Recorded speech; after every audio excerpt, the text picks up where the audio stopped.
Let me tell you something nobody warns you about when you buy your first piece of shapewear. The goal was never to squeeze yourself into something smaller. The goal is smooth support that lets you actually enjoy wearing the outfit you picked.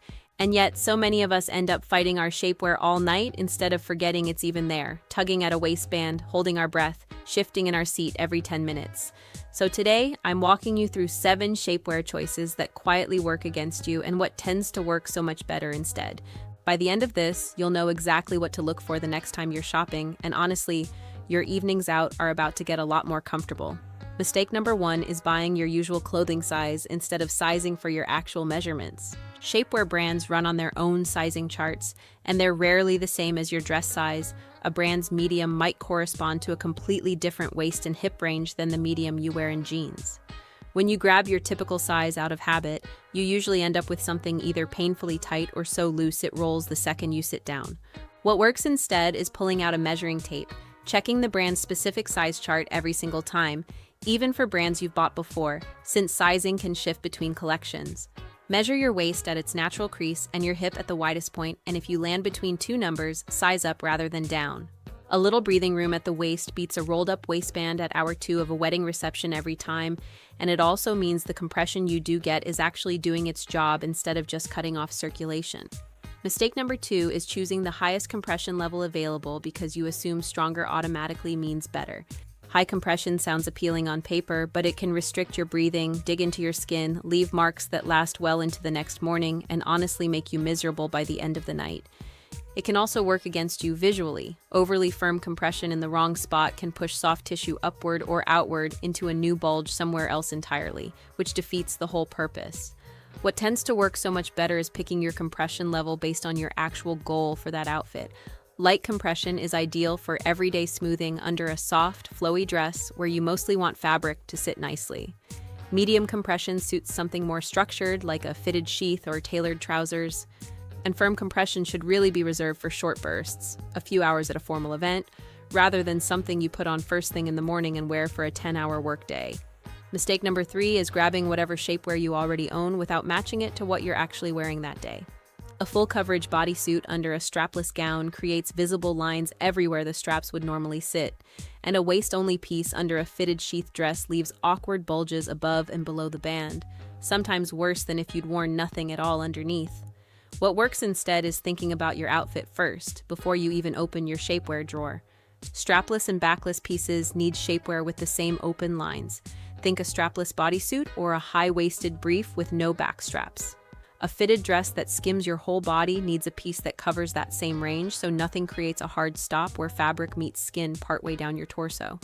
And for something with a slit or a fitted skirt, a piece with smooth, seamless coverage down the thigh keeps everything moving the way the fabric was designed to move. It genuinely helps to lay your outfit flat on the bed first and ask yourself where the fabric is thin, where skin will show, and where you actually want a bit more structure. That 5-minute check saves you from standing in front of a mirror an hour before the event trying to fix a mismatch you didn't need to create in the first place. Mistake number 4 is choosing shapewear made from a cheap, non-breathable synthetic just because it's the least expensive option on the shelf. That fabric traps heat against your skin, doesn't move with you when you sit or bend, and after a few hours, it can feel like wearing plastic wrap under your clothes, especially at an event with dancing or a warm, crowded room. What tends to work so much better is looking for a blend with a meaningful percentage of breathable fiber alongside genuine stretch. Nylon spandex blends with good stretch recovery are usually your friend here, since they move with your body instead of just squeezing it into stillness, and a touch of cotton or a moisture-wicking finish can make a real difference over a long evening. It costs a little more up front, but a piece you can actually wear comfortably for 6 hours pays for itself many times over compared to one that ends up stuffed in a drawer after one uncomfortable outing. A quick way to check before you buy online is to read the fabric content listed in the product details rather than relying on the photos alone, since a soft-looking image can still be a stiff, non-breathable blend once it actually arrives. Mistake number 5 is ignoring where the seams and panel lines actually sit on your body before you buy.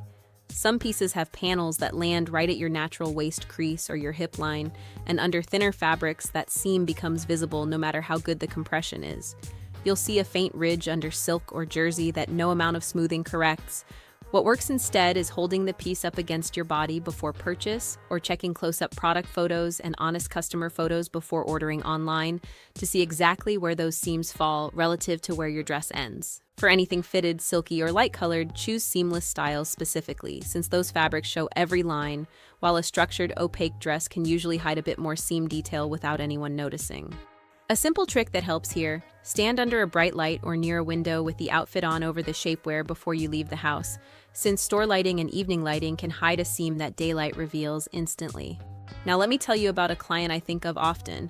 I'll call her Renata, and honestly, so many of you write in with almost this exact story, which is really why I wanted to make this video in the first place. Renata came to me before a big anniversary dinner, convinced she needed the tightest, strongest shapewear in the store to feel good in her dress. She left the store that night, barely able to sit through dinner comfortably, shifting in her chair, sneaking off to the restroom twice just to loosen the band a little. She told me afterward that she spent more time thinking about the compression digging into her ribs than she did actually enjoying the evening with her husband. The fix wasn't more compression. It was the right compression for the right dress in the right size, with seams that actually matched the lines of her outfit. The next event she wore shapewear too. She barely noticed she had it on at all, and that's really the whole goal of everything we're talking about today. Mistake number 6 is skipping shapewear entirely for anything other than a formal event, assuming it's only for special occasions like weddings or galas. A lot of women only reach for shapewear once or twice a year, then wonder why it never feels comfortable. Because they never got the chance to actually find a piece that fits their daily life and their real body on a regular Tuesday, not just their once-a-year event body under stage lighting. What tends to work so much better is having a lighter, everyday piece in rotation, something with gentle compression you can wear comfortably under work trousers or a casual knit dress without thinking twice about it. That way, shapewear becomes a small, familiar, comfortable habit instead of an uncomfortable once-a-year event you're bracing yourself for weeks in advance, and you actually learn what your body likes long before a big event puts that knowledge to the test. Mistake number 7 is never checking how a piece performs when you actually sit, bend, and move, and only trying it on standing perfectly still in front of a mirror. A piece that looks flawless standing up can roll at the waist the moment you sit down for dinner, or ride up the second you reach for something on a shelf, or dig in uncomfortably the moment you bend to pick something up off the floor. What works instead is doing a real movement test before you commit. Sit down in a chair, reach both arms up overhead, bend forward at the waist, right there in the fitting room, or at home before the tags come off if you ordered online. That way you know exactly how a piece behaves once you're actually living your evening in it, dancing and laughing and reaching for your bag, not just posing quietly in front of a mirror for 30 seconds. If a piece fails that simple test at home, it's going to fail it at the event too. It's so much better to find that out in your living room than halfway through a toast. So here's the honest recap. The right shapewear starts with your actual measurements, not your usual clothing size. It matches its compression level to your real goal for that specific outfit, not simply the strongest option on the shelf. It's chosen to match your outfit's lines and coverage needs, made from fabric that genuinely breathes and moves with you through a full evening, checked for seam placement before you ever swipe your card, worn regularly enough that you actually know what works for your body before a big event arrives, and tested in motion, sitting, reaching, bending, not just standing still in front of a mirror. Get those 7 things right, and shapewear stops being something you fight with all night and starts being something you genuinely forget you're even wearing, which is exactly how it should feel from the moment you put it on to the moment you take it off.